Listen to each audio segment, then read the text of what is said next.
សម្រាប់ពីរៀងចកិច្ចរបស់ទ្រង់ទាល់តែគ្រប់មនុស្សលោកបានសូមគ្រូ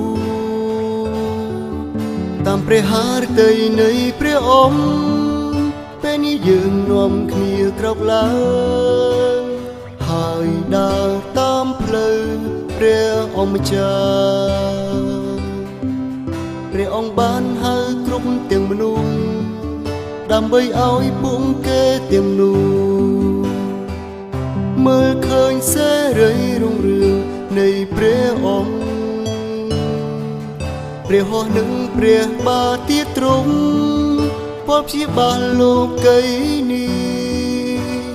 ហើយយើងនឹងថ្វាយបង្គំទ្រង់សាមន្តក៏ពេញដោយទឹកយ៉ាងណាសេរីល្អនៃព្រះយេហូវ៉ានឹងត្រូវបានមនុស្សលោកស្គាល់ពេញទាំងលោកីយើងទាំងមូលសមុទ្រពោពេញដោយទឹកយ៉ាងណាសមុទ្រពោពេញដោយទឹកយ៉ាងណាសមុទ្រពោពេញដោយទឹកយ៉ាងណាចូលមើលទៅថ្ងៃនោះណាសេរីល្អនៃព្រះអង្គពេញផែនដីពួកយើងបានស្ដាប់ឮសូរសម្រែកនៃជ័យជុំអ្នកពេញទាំងលោកីនេះសាមន្តក៏ពេញដោយទឹកយ៉ាងណាសេរីល្អនៃព្រះយេហូវ៉ានឹងត្រូវបានមនុស្សលោកស្គាល់ពេញទាំងលោកីយើងទាំងមូលសមុទ្រពោពេញដោយទឹកយ៉ាងណា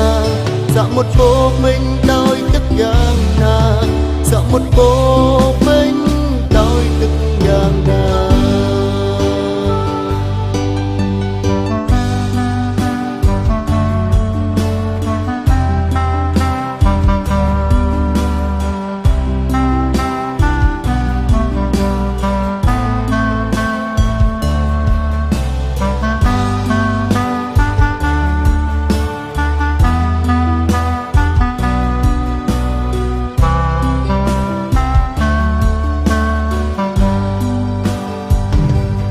ចូលមើលទៅថ្ងៃនោះណាសេរីល្អនៃព្រះអង្គពេញផែនដីពួកយើងបានស្ដាប់ឮសូរសម្រែកនៃជ័យជុំអ្នកពេញទាំងលោកីនេះសាមន្តពោពេញដោយទឹកយ៉ាងណា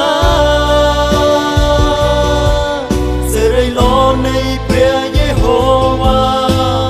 នឹងត្រូវបានមនុស្សលោកស្គាល់ពេញទាំងលោកីយើងទាំងមូលសមុទ្រពោពេញដោយទឹកយ៉ាងណាសមុទ្រពោ